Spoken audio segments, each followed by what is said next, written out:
অমৃত কালোজাম মিষ্টি। এটা যদি একবার বানানো শিখে যান তাহলে বাজার থেকে মিষ্টি কিনে খাওয়ার কথা ভুলেই যাবেন। আসসালামু আলাইকুম ভিউয়ার্স, আজকের পর্বে আপনাদের সাথে শেয়ার করব অমৃত একটা কালোজাম মিষ্টি।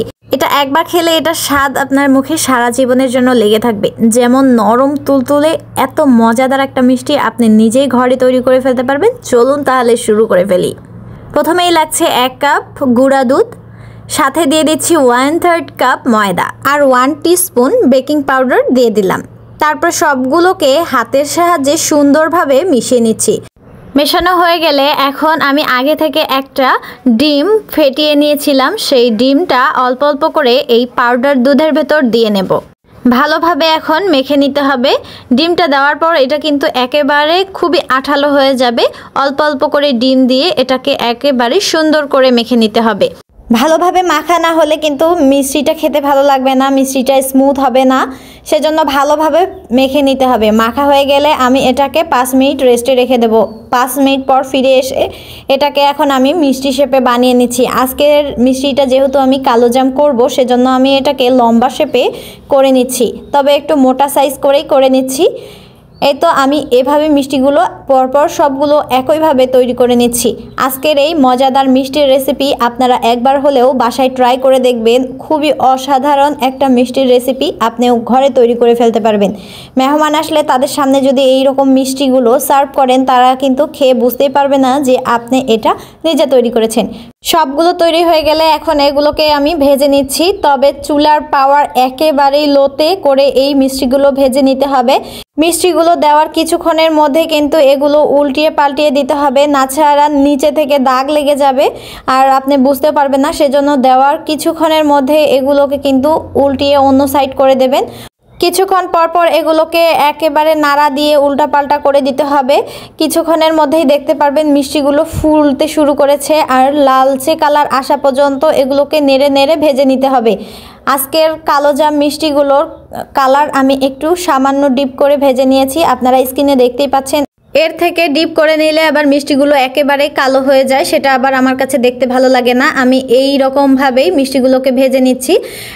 ভাজা হয়ে গেলে এখন আমি একটা শিরা করে নিচ্ছি। একটা কড়াইয়ের মধ্যে দিয়ে দিলাম 1 কাপ চিনি, 2 কাপ দিয়েছি পানি আর সাথে দিয়েছি 3টা এলাচ। এখন ভালোভাবে নেড়ে চেড়ে এখানে আমি একটা বলক আসা পর্যন্ত অপেক্ষা করছি। একটা বলক চলে আসলে আমি ভেজে রাখা মিষ্টিগুলোকে গরম গরম থাকা অবস্থায় কিন্তু এই শিরার মধ্যে দিয়ে নিচ্ছি। কেউ চাইলে এই শিরাটা আগেই করে নিতে পারেন, কারণ মিষ্টিগুলো গরম থাকা অবস্থায় এই শিরার মধ্যেই দিয়ে নিতে হয়, না হলে কিন্তু পরে দিলে মিষ্টিগুলো চুপসে যাওয়ার সম্ভাবনা থাকে। এখন এক এক করে আমি মিষ্টিগুলোকে শিরার মধ্যে দিয়ে নিচ্ছি। আজকের এই কালোজাম মিষ্টিটা দেখতে যেমন লোভনীয়, খেতেও দুর্দান্ত স্বাদের। অবশ্যই একবার হলেও বাসায় ট্রাই করে দেখতে পারেন। আশা করছি আপনাদের কাছেও খুবই ভালো লাগবে আর কেউ খেয়ে বুঝতেই পারবে না যে এটা আপনি নিজে তৈরি করেছেন। এখন আমি ঢাকনা দিয়ে ঢেকে এটাকে লো টু মিডিয়াম হিটে 15 থেকে 20 মিনিট একেবারে জাল করে নেব। এর মধ্যে একেবারে শিরাগুলো ঢুকে যাবে, ততক্ষণ পর্যন্ত জাল করে নেব। আর জাল করা শেষে এটাকে আমি 1 ঘন্টার মতো রেস্টে রেখে দেব। কেউ চাইলে এই শিরার মধ্যে এই মিষ্টিগুলোকে সারা রাত পর্যন্ত চুবিয়ে রাখতে পারেন, সেক্ষেত্রে রেজাল্ট আরও ভালো আসবে। যাই হোক, এখন মিষ্টিগুলোকে ঢাকনা দিয়ে ঢেকে আমি প্রথমে জাল করে নিচ্ছি, তারপরে 1 ঘন্টা আমি রেস্টে রেখেছিলাম। এর ফাঁকে আমি একটা মালাই তৈরি করে নিয়েছিলাম।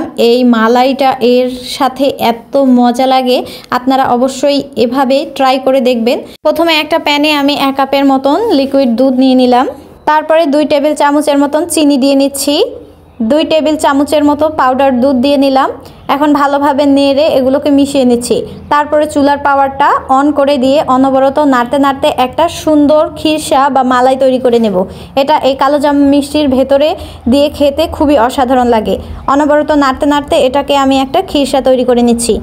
খিরসাটি হয়ে গেলে এটাকে সাইডে রেখে দিয়ে একটা প্যানের মধ্যে সামান্য 2 চামচের মতন আমি ময়দা ভেজে নিচ্ছি। এই ভাজা ময়দাটা কিন্তু খিরসার ভেতর দিলে এটার থিকনেসটা অনেক সুন্দর আসে, খেতে খুবই মজা লাগে।